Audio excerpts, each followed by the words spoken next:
And now for our closing segment, I'm excited to introduce Dr. Stephanie Haridopolos, who, as I said earlier, is the recently appointed Chief of Staff and Senior Advisor in the Office of the United States Surgeon General. We're going to have a conversation about how the Trump administration and the Making America Healthy Again initiative could help raise the priority on hypertension prevention and management. Dr. Haridopolos is a family physician with noteworthy leadership in expanding access to health care and improving population health in her home state of Florida. I could actually spend all of our remaining time telling you about her impressive background, but instead I'll refer you to her bio sketch in the program book so that we can get started with our conversation. Dr. Haridopolos, welcome, and thank you for being here today. Well, thank you, John, for having me. It's a true honor to be invited to speak today at the National Forum. It's so important what you do. And I thank all the previous speakers for their contributions to healthcare and society. And personal note, I know Dr. Phillip from Florida, being the former Surgeon General and working on projects with her. She's just an incredible physician, and I am so glad to see her work continuing. She was the Woman of the Year for Florida in public health in 2016. And so I followed really big shoes in 2024 when I received the same award, which was such an honor. Absolutely. And we're honored and thrilled that Dr. Phillip serves on the National Forum's Executive Committee. So I want to go to what you just mentioned, Stephanie. The University of South Florida School of Public Health did recognize you as Florida's 2024 Outstanding Woman in Public Health. So first, congratulations. Thank you. They highlighted your leadership at Florida Healthy Kids and your unwavering commitment to securing better health outcomes for future generations. And that connects directly to what we just heard several speakers emphasize a short time ago, that being the importance of monitoring and managing blood pressure early in life to set children, adolescents, and young adults on a path to lifelong health. So, with your background in family medicine and your focus on healthy kids in Florida, do you agree with that approach? Should we start measuring blood pressure earlier and taking steps where appropriate to help kids and their families manage blood pressure? Well, thank you for that question. And yeah, I was chairman of the board for Florida Healthy Kids Corporation for 6.5 years. And my goal was to help increase access to healthcare for children in Florida up to the end of age 18. And so we had an idea to increase the eligibility for the CHIP program from 200 to 300% of federal poverty level. And it was 4 years of advocacy, and it would equate to about 80,000 children getting affordable health care in the state of Florida with the CHIP program. And it was passed bipartisan, bicameral, and signed into law by Governor DeSantis a couple years ago. So super proud of that effort in Florida. So yes, I am passionate about children having access to health care. I actually was born with a hole in my heart. I had atrial septal defect, and I had open heart surgery at Columbia Presbyterian in 1976 when I was 4. And if I hadn't had access to healthcare, I might not be here today. And that, I think, is what drives my passion. I started life as a patient, and I have that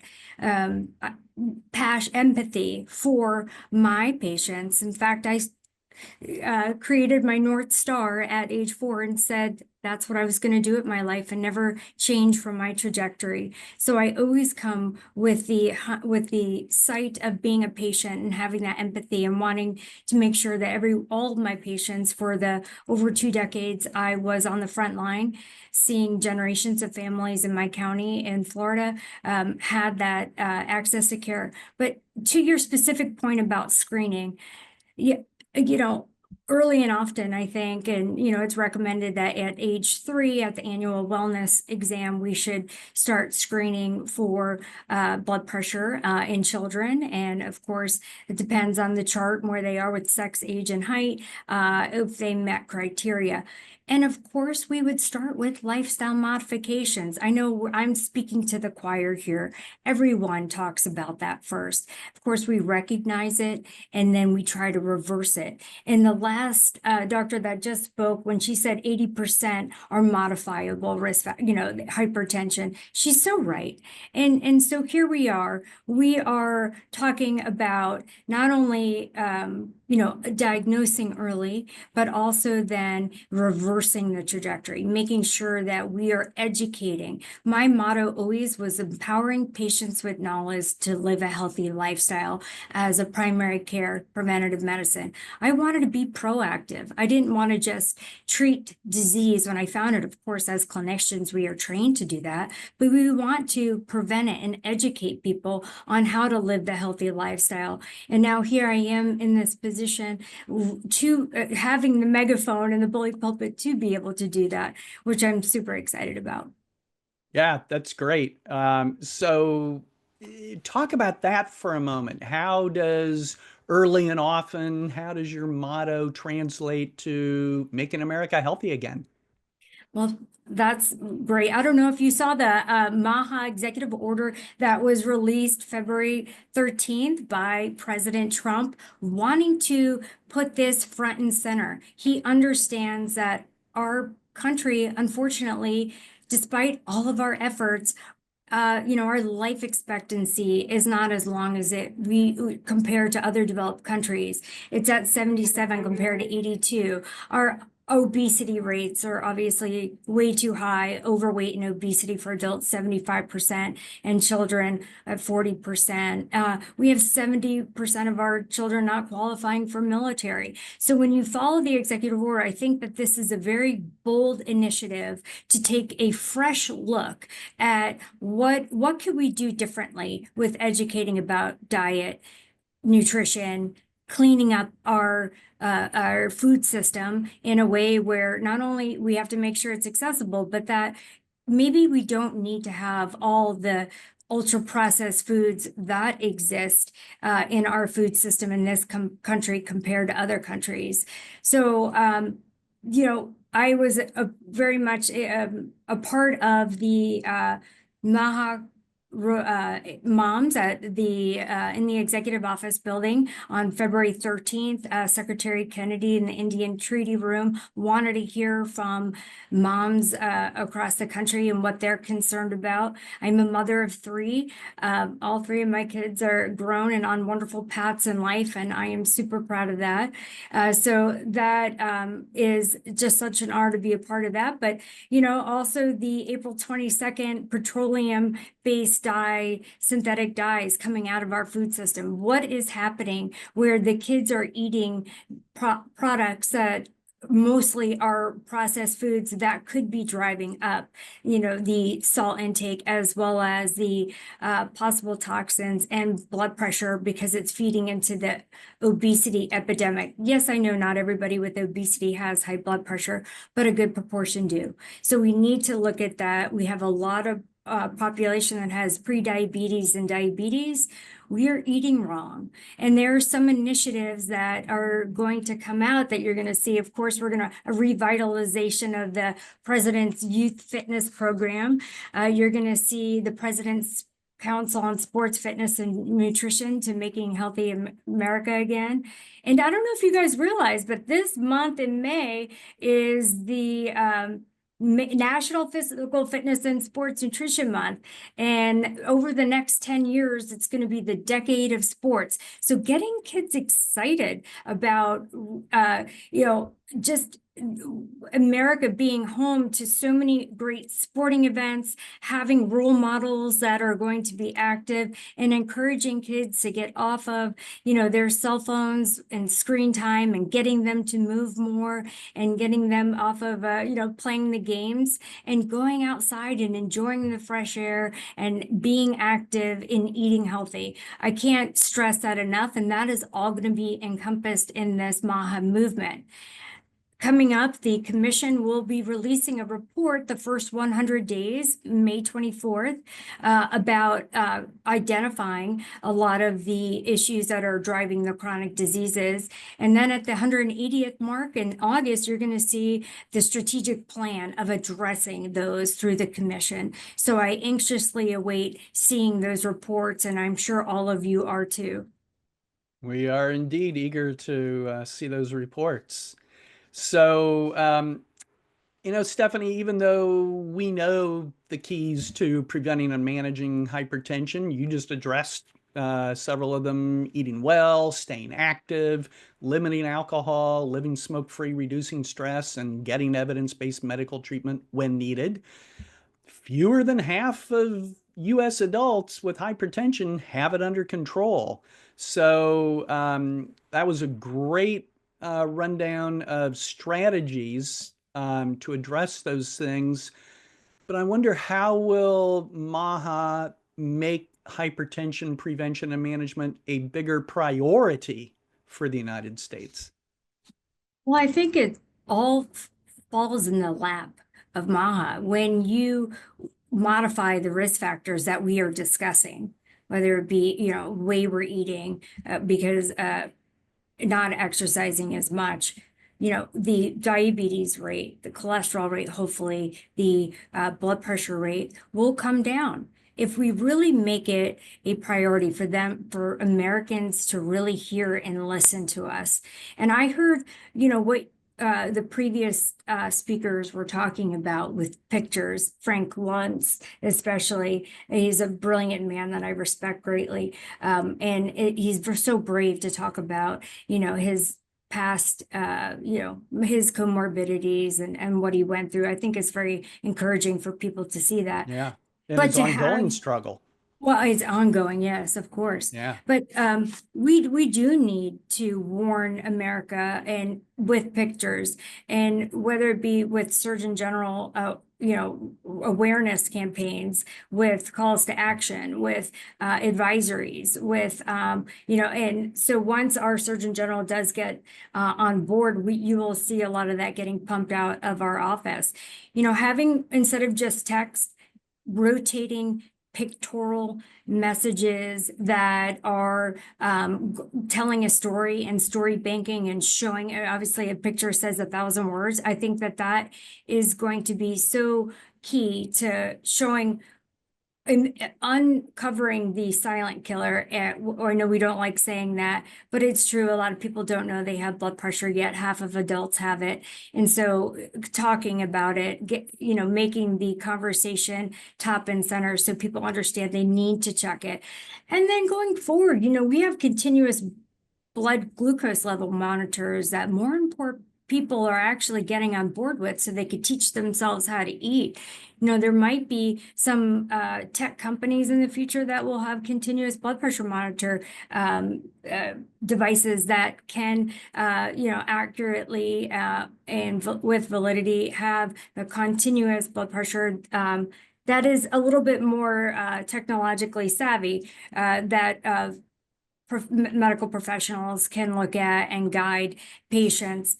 But I want people to really change their lifestyle first. I understand medicine is sometimes necessary, but it was always my last resort. And I know that all of you would like to see that people change their trajectory of their lives with eating healthy and exercising and understanding what is happening to their bodies. And then, of course, medication sometimes is necessary, but a lot of people are being maybe over medicated, and we need to take a giant step back with a different perspective and just say, what what could we do better with common sense initiatives. And so where will that be? We have some iconic figures that are here that can really resonate that message out at HHS. And I hope with the future, we're going to make some great improvements in life expectancy, as well as, decreasing the incidence and prevalence of hypertension.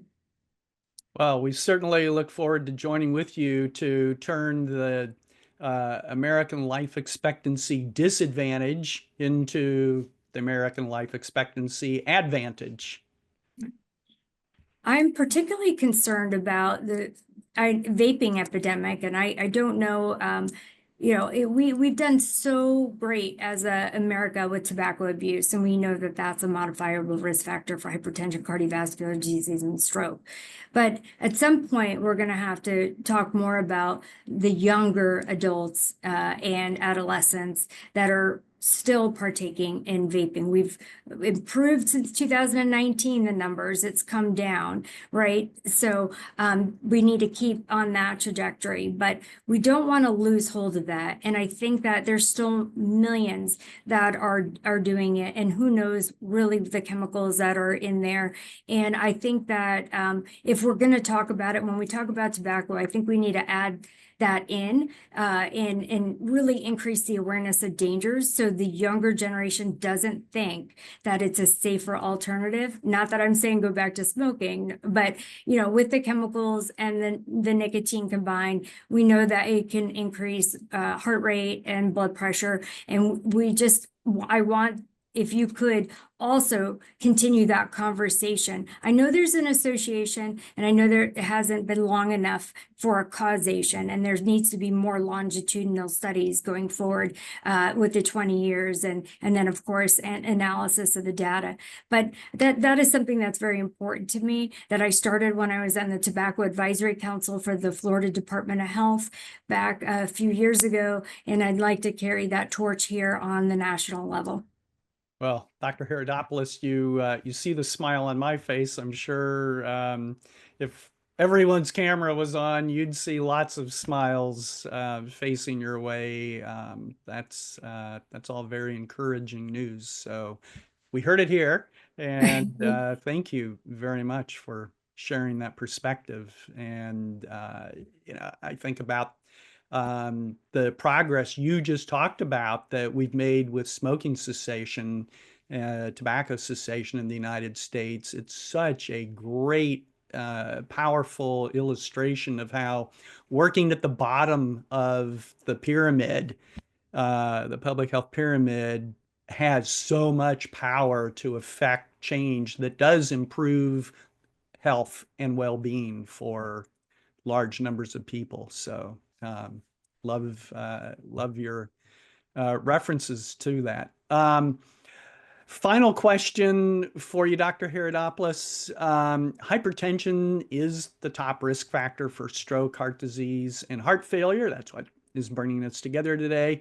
But it's certainly not the only one. We know high cholesterol, diabetes, obesity, and smoking also play big roles in driving premature death and disability. How will the MAHA initiative step up America's efforts to prevent and manage those critical health risks? Well, I think I just mentioned one, but I think they all are in lockstep. I really do believe that we have an opportunity this year to rewrite dietary guidelines that will be coming out in partnership with USDA every 5 years. That's due by the end of this year statutorily. So you're going to see HHS have a lead on that, and that is super exciting that it's happening around this time. So not only adjusting dietary guidelines, but also reinvigorating these presidential, youth fitness program, as well as the Council on Sports Fitness and Nutrition. So with that, I think that those are going to be very instrumental on helping people as they exercise more, as they eat healthier, lowering cholesterol, lowering blood pressure, and avoiding diabetes. I think that people are maybe obesity might stem from a lot of carbohydrates that we're eating. And when you diminish carbohydrates, then perhaps you can also help lower weight, which then can lower your diabetes risk, and then cholesterol and hypertension. It kind of all folds in together. I know they're all individual and not everybody has all of them, but some people do. And so coming up with the root causes of chronic illness and trying to reverse that and how we can do better in America, I think you're going to see come out of this office over the next 6 months to a year. Well, Stephanie, I love your emphasis on root causes and pushing attention and action and priorities upstream. That's terrific. And Dr. Stephanie Haridopolos, first, congratulations on your new gig in Department of Health and Human Services and MAHA leadership. Thank you for your service, and thank you for joining this virtual convening today. Thank you. And I really appreciate the invitation. And I want to continue the conversation with you on your forum. I know that what your work is so vital and important to the health of America. And I appreciate all your hard work for all these many years before I, of course, got on board in what you're doing. So thank you again. And we will be in touch, I'm sure, as the months unfold. Well, we right back at you. We look forward to continuing the conversation as well.